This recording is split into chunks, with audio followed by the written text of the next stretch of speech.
everyone. Welcome back to another amazing episode of 52 Authors, 52 Weeks. This week, the first week in November, I am joined by a fellow Illinoisan. I won't say Chicago because I don't really claim Chicago. I say I live in Illinois. But the author today is William Douglas, and I want to show the cover. And the name of his book is The Sum of All Our Anger. See, I said order because I need order. But the name of the book is The Sum of All Our Anger, Civil War 2.0. Welcome to the show. Dr. Campbell, it's a great honor to be on your show. I'm real excited to appear here and have a good conversation about the book and anything else that is on the agenda. So, thanks again for Awesome. having me on. Awesome. So let's start off. I would love for you to tell our listening, viewing audience about your background, and then we'll get into the book. Sure. So this is my second book. I've been writing most of my life, but not books. I've written a lot of technical material through my profession. I was in the IT profession for 30 plus years. I just retired December 31st for the Boeing company. I was with them for about a little over 3 years. Prior to that, I had a pretty long career at the Walgreens Corporation in their corporate IT department. And prior to that, with IBM and a couple other companies. So I've done a lot of writing, but like I say, it's generally technical documentation, some website copy and stuff like that. And before I retired, I just had this thought, I do like to write, and I think I'd like to write a novel. So I wrote my first novel was on baseball. I saw that. Yeah, yeah. And then my second novel, obviously, is the subject of your show today. So the sum of all our anger, Civil War 2.0. So here we are. Yeah, you've had a long career. So were you at the Walgreens in Deerfield, Illinois? Yes, I was out of corporate. We worked in Deerfield, Mount Prospect, Lincolnshire, all in that general area. I was there for about 19 and a half years. Wow. Yeah, Wow. yeah, it was a good long run. You know what? Those long runs don't happen too much anymore. No, they don't. They don't. People jump around every 3 years or so. And they had a culture, though, at Walgreens that was conducive to sticking around. So there are a lot of people I knew that had been there even longer than I had been there. And there's still some people left that have been there a while. They've had a lot of turnover. There are some issues, and unfortunately, hopefully they'll get things squared away. So Yeah, I think things have definitely changed. So at the time of us recording this episode, my grandfather is 104 years old. oh, bless And his heart. I remember growing up looking at, him retiring and seeing how long he had been on his job. And I initially thought that I was going to do that same thing. But Mm-hmm. I quickly realized that in order to grow, I Mm-hmm. had to go. Yeah, I yeah, remember working at Cook County Hospital, and this was in the 90s. And I was an outsider, getting the job there, pretty good job, sure. wanted to get promoted. I was not involved in any politics, didn't know anyone. And so uh, when I tried to get promoted, even though I was qualified for the role, someone who I know wasn't qualified got the job. Uh So huh. I was like, I'm just gonna go because I'm not gonna stay here and not be able to grow. Sure. Yeah, yeah.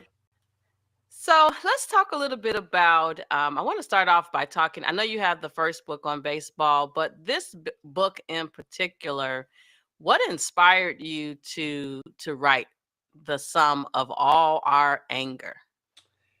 Yeah, so I've been a follower of politics for most of my adult life. I really became, if I could use the term, politically aware during Reagan's term in office in the 80s.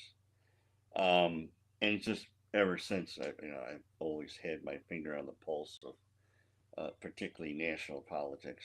And as I saw the decline in the decorum and in the tone from both sides of the aisle, and certainly the accelerating rancor that we have in social media and that two-edged sword, which is what it is. It's a two-edged sword. But I really became increasingly alarmed at what was going on in the country. Um, Several, actually a couple of decades ago now, back in the 1990s, there was a book that came out, When the Almond Tree Blossoms. And it was written by a retired military guy. And it was a story about a second Civil War, a very different story than the one I've written. But it really stuck with me. And the premise in that book, which is a shared premise of mine, is that the war is over the ideological divide that exists between left and right. And so, I kind of tucked that away. And then, probably about 10 years ago, I read William Fortune's book, 1 Second After. And that was also very disturbing. And now that movie, or that book is going to be made into a movie, but that book was about an EMP attack that basically cripples the country. And so, as things continue to devolve, if I could use that word, and the anger rising, and then I've got 9 grandkids, I've got 6 kids, I've got 3 siblings and nieces and a nephew, and my parents are still with us, and it's just a great number of people that I greatly and dearly love and care for. Uh, I started asking my question like, what in the world is going on with our country, and where could all this be headed? And so, um, after I'd written the first book, I was on many podcasts for that book. The book got a couple of awards. Not a grand prize, but it did get some awards.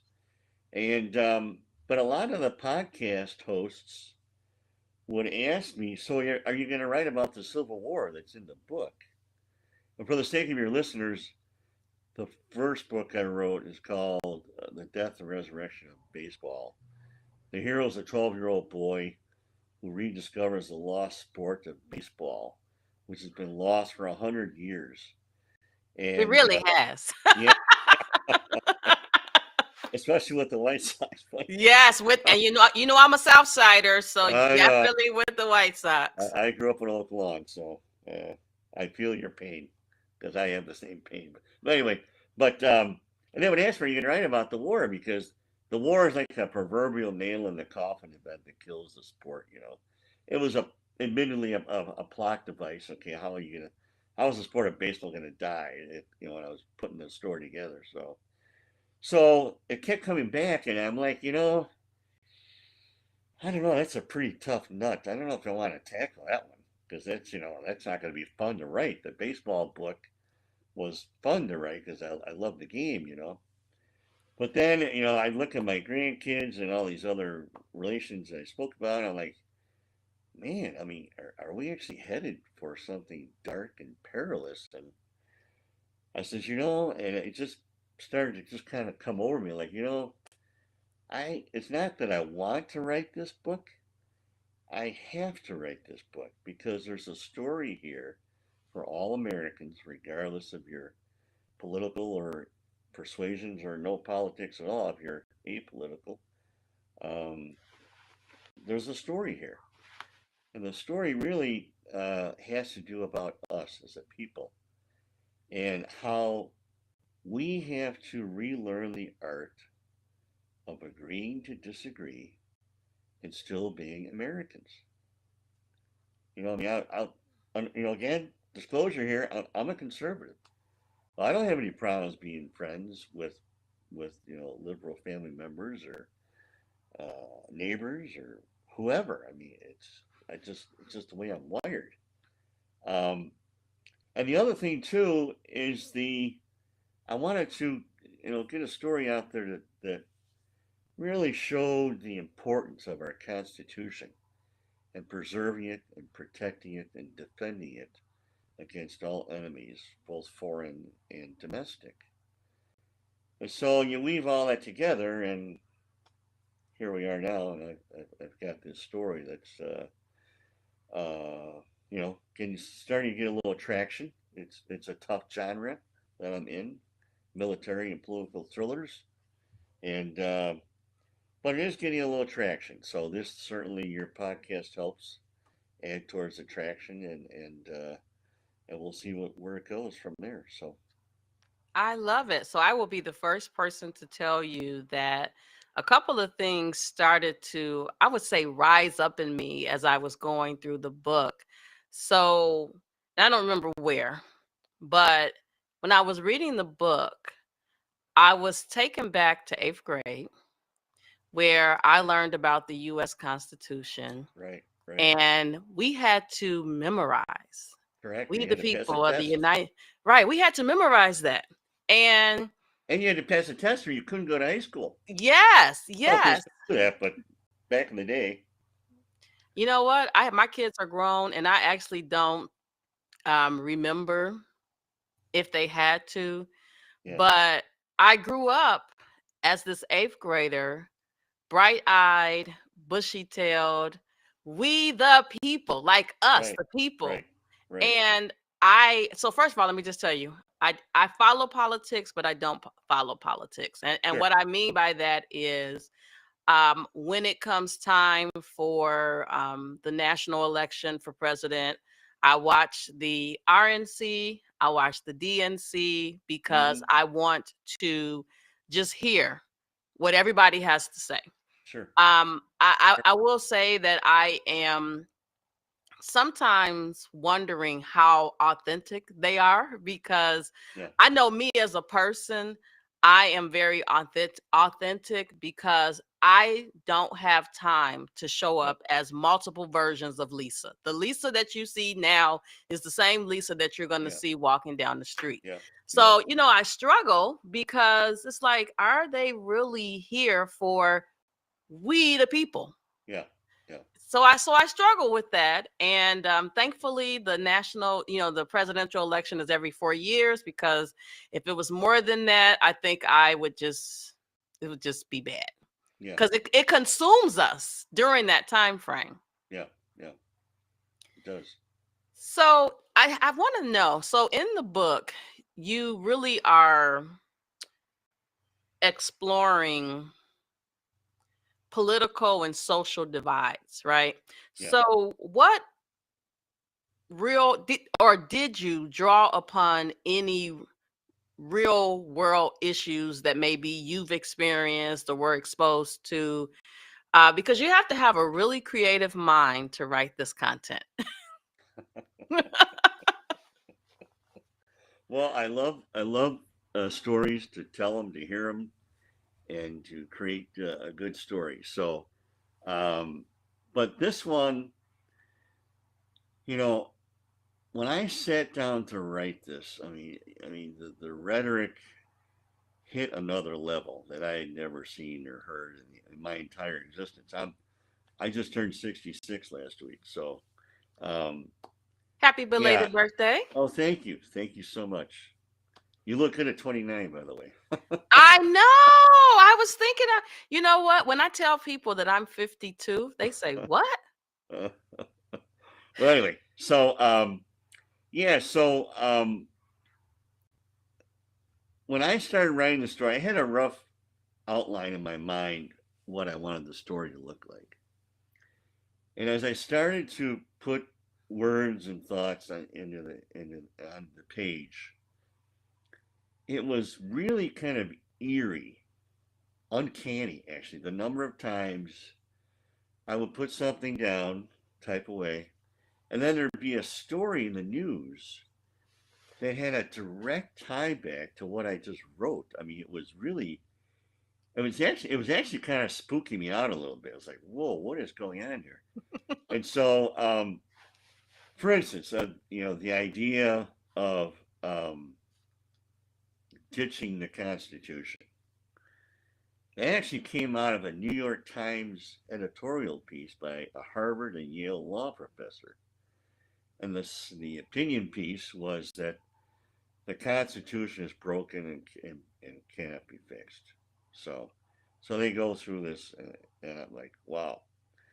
And then there were so many other nuggets. Sometimes the time was a little loose, but a lot of times they were spot on. The idea of secession. There's an active group in Texas that advocates for secession right now from the United States. Um, just all these other these ideas, and then the as you see the polarization is so taut now. The line, if you imagine a proverbial tug of war going on, the line between the groups is so taut, and that in that line, that invisible line, there's a tension that is building and building and building. At some point, it could snap. And when I look at the course of the nation, and you see the trajectory that we're on, right? And like a projectile, you can predict where it's going to land unless something comes along and intercepts the trajectory. And so when I see the trajectory that the country's on right now, I'm very, very concerned, very concerned. And so that idea that of concern and of this tension that's building all falls into play here in the opening chapters of the book when the tension finally snaps and we start shooting at one another again. So And you know what? When I was reading the book, I felt like part of this was I'm a father, I'm a grandfather, I'm concerned about my legacy, my lineage, yeah, what they have to deal with. But then yeah, the other thing that really kind of like sparked something inside of me, your book was set to the year 2061, right? correct. And you probably remember this, but in the 1960s, I wasn't here, I came in the 70s, so I want to give that disclaimer. But there was a cartoon called The Jetsons, right? And I it watched it many times. yes, me too, right? So it was created in the 60s, it aired in and it re-aired in the 70s and 80s, and it was the future Right, that we could not imagine. And right, so that brought me to your novel yeah, that you are portraying this year 2061. And then I sure, was starting to think about, okay, how old am I going to be during that year? Just all these thoughts and emotions started coming to mind. yeah, And so I'm assuming that as you were writing, you were going through those same emotions. yeah. Yeah, absolutely. I mean, I don't think I'll be here in 2061, but certainly I trust my kids and grandkids will be here. And that was, that factored in. And then when I was envisioning, okay, I've got this story, I want to put it down. When do I want it to start? As far as when does the story start? And so, being a fan of history, well, I'll use a little literary poetry here. I'll have it start on April 12th, 2061, which is 200 years to the day of the first Civil War starting. So that was a little literary poetry there. But more importantly, the concept of putting it out there so that I don't want to alarm people that I think that something like this is going to start like now. I mean, God forbid it, you know.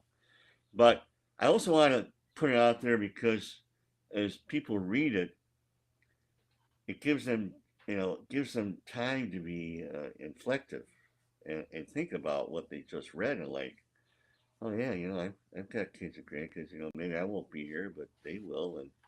And what can I do personally to contribute to an atmosphere where the rhetoric does get turned down and we do start listening to one another again, and not, just turning off the switch like I don't, forget it, Um, and so that was very intentional to put it out there because I do think that, you know, when you go back and look at history and you look at the year, 1825, certainly the horrible issue of slavery was already in the news. It was already being talked about. The issue of, states' rights and the whole mess that the whole thing was. It was already there. It was already a hot button issue. Um, but the tension, the anger, still had more to cook, if I could use that word, before it all blew up. And Oh, so and it's I cooking see right that. now. I see that happening now, where it's still it's there, it's building, and I don't see anything that's going to intercept it right now, except the good Lord Himself, personally. But um, so putting that out there again, I think gives the readers time to be contemplative and see what they can do at a micro level to help the bigger picture that something something like this never happens again in our country. You know, I am seeing this book as a movie, because I think it's emotional, and I'm an emotional woman, I'm a menopausal woman, so maybe that's why I'm so emotional. But reading it, I was thinking about how I think it was Bishop King. Yeah, This he was a father and a soldier, right? yeah, And yeah, he was caught between his love for his son, right, but his loyalty to the country. yeah, Um, yeah. in your as you were writing this, how do you feel that he represents in today's society? Yeah, so that's a great question. So, just for the benefit of your listeners, just kind of draw a paradox between my story and the movie Civil War, which came out about 18 months ago, and that's the spring of last year. So, in that storyline, it envisions a conservative, really a extreme right wing takeover of the White House. And so there's this Civil War conflict. I saw the movie. It was already out as I was finishing the writing of my book, but I didn't want to see the movie have any influence over what I was finishing up writing. So I finished my writing. I went and saw the movie. It's a very disturbing movie.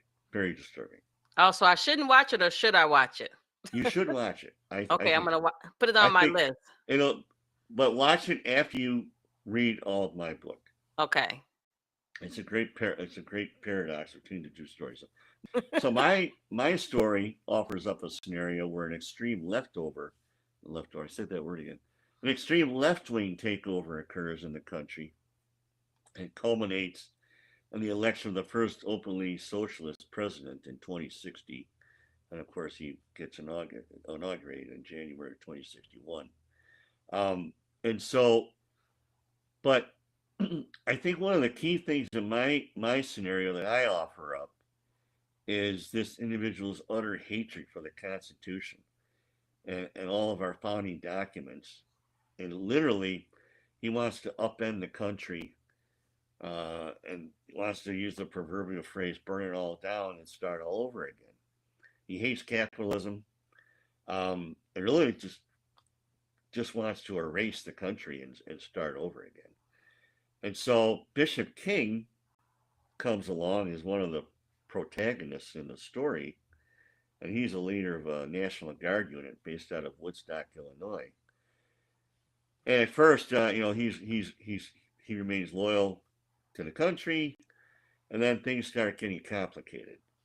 And without getting too much into what happens to Bishop King, he winds up, being one of the heroes. But I would just, in modern terms, we would all understand. I would describe Bishop King as a moderate Democrat, a true patriotic Democrat who loves his country, loves our Constitution, and obviously is a man of the cloth, loves our Lord as well. So, but there are other characters in the story. Their extremism comes out and their hatred for what we hold dear is constitution loving Americans. Their hatred is made pretty clear.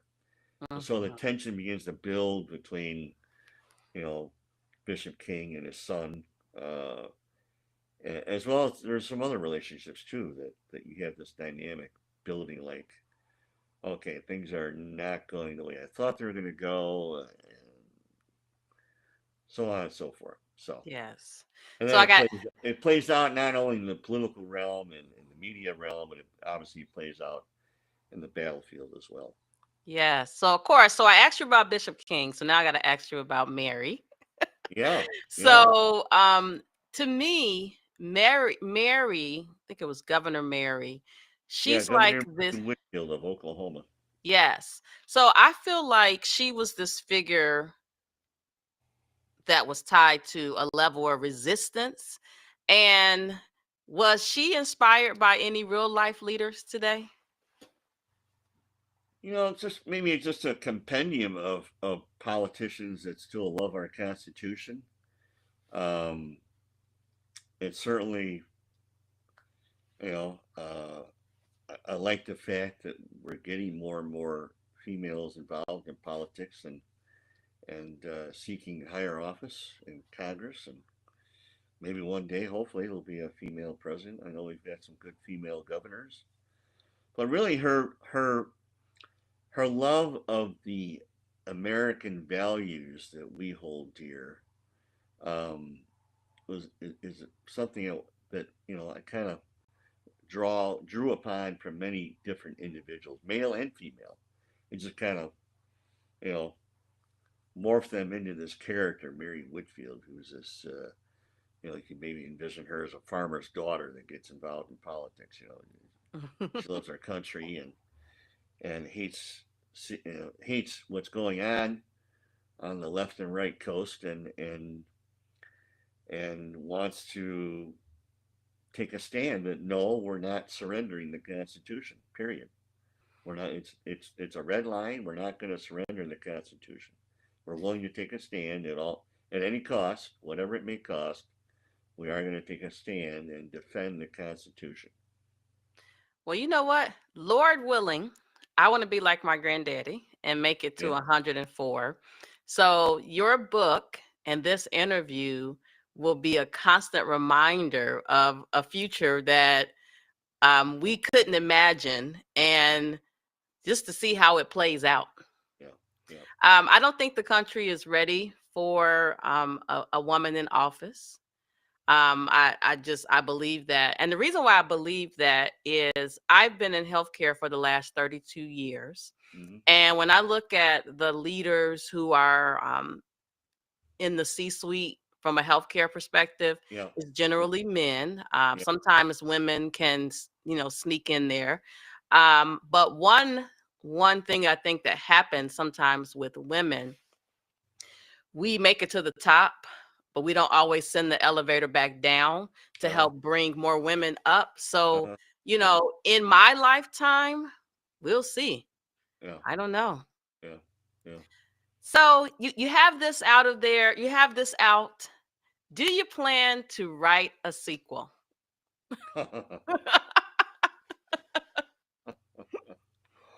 Oh boy, I don't know. I don't have an answer for that. Do I hope to write another book? Yes, I do. Um, I'm really focused on promoting this book and trying to get the word out and elevate its standing because I think it is a powerful message. But you can help me by reading the rest of it and giving me your honest opinion when you've read it all, and maybe we can have another discussion about it offline or online, whatever would suit your schedule and taste. Yes, before you know what? So again, because I'm an emotional menopausal woman, I was so first of all, let me just give this disclaimer to everyone. I don't just read to like read a book. I'm reading, I'm highlighting things, I'm reflecting, sometimes I'm crying. And so given that my grandfather was in the armed services. He was in the Oh, Army, then he was in the National Guard. okay. Actually, both of my grandfathers. My uncle, Vietnam, died because of Agent Agent Orange. Orange. Yep. Yeah, so it's an emotional topic. Wait, and then my son is in the Air Force. It's an emotional topic. Sure. Sure. And so I had to read it when my mind and heart was open. Yeah. And really something I was thinking about for you as the writer, Yeah. like what do you want us to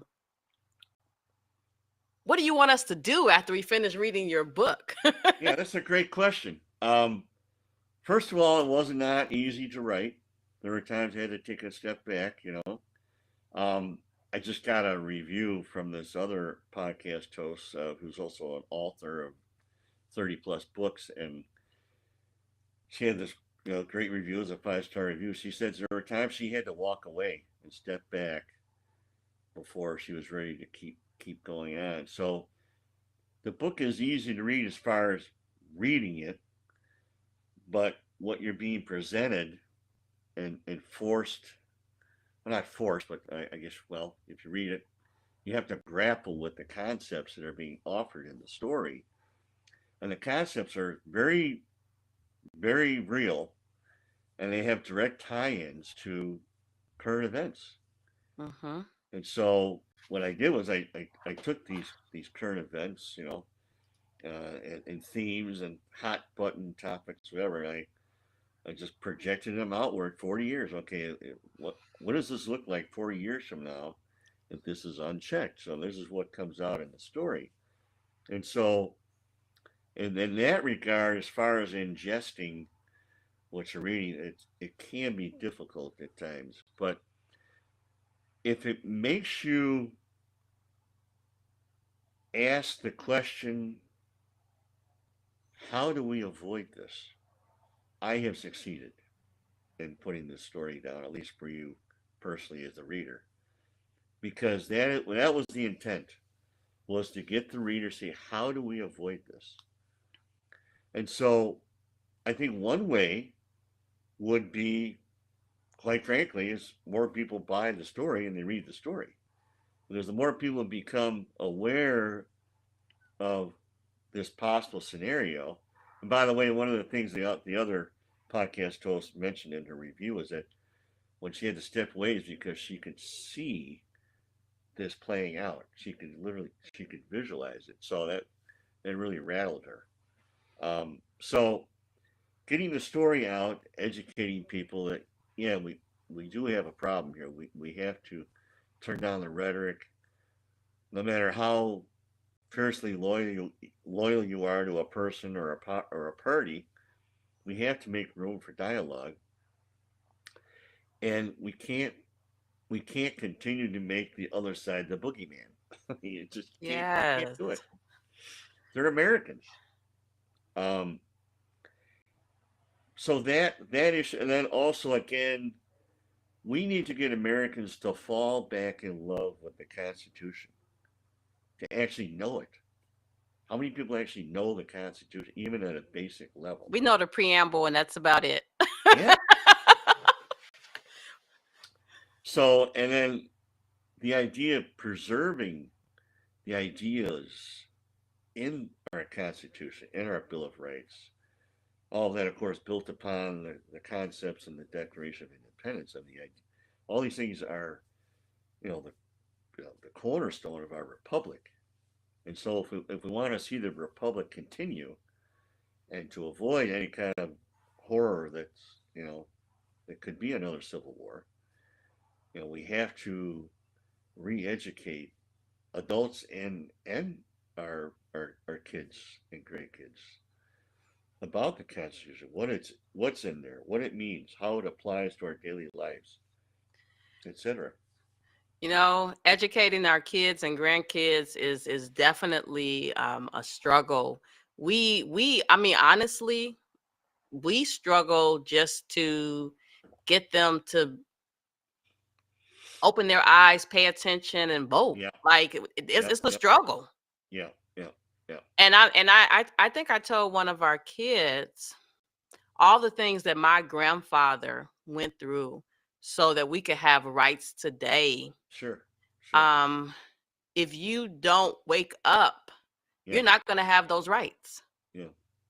And I don't think that they can imagine that life. Yeah. Yeah. Right.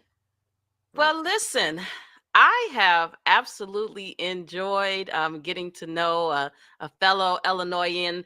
I don't want to say Chicago because, Oh, White Sox fan too. Don't forget that. yes, lifetime. But wait a minute. Now, I know that they're not doing too well, but we're diehard Bears fans. We're hoping we're hoping for the best. Expect the worst, hope for the best this season. By the time this episode airs, wait, let me give my prediction, and then we'll see if it comes true. I am predicting that the Bears will go 11-17 this year. 11-17. Is that aggressive? It might be. Hey, when this episode airs, we both will have a chuckle. If I was, because this episode will air in November, and so we'll see how many games will we have by then. Okay, well, I'm still sticking to my 11-17. I'm hopeful. I Okay. wish they would bring me in as a consultant. I got a couple of things I want to say, motivational in nature, Yeah, there you but go.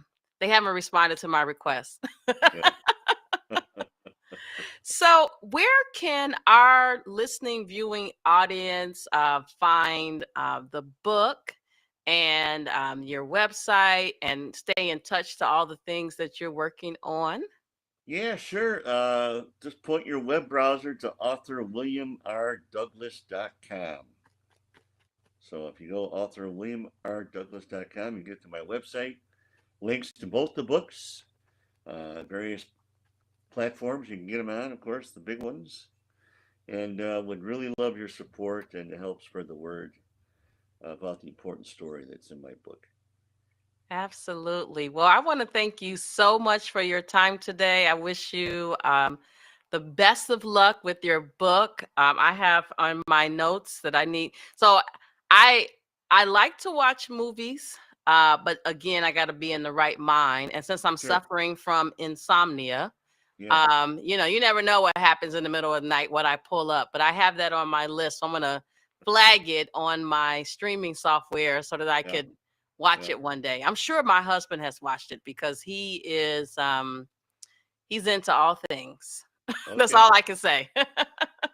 Well, if he's in the books, I'd love his opinion about the books. So Oh, okay. Well, let me scratch that. He's not really into reading he's not a books. reader. Okay. He's not. No, he's not a reader. When I wrote my first book, I was shocked when we were in the review phase, and I looked over and he was reading it, Oh. and I was like, "Oh my, he's reading it." Yeah, but he's definitely not a reader, but he's definitely when I showed him your book and a little bit about you, he knew way more than I know.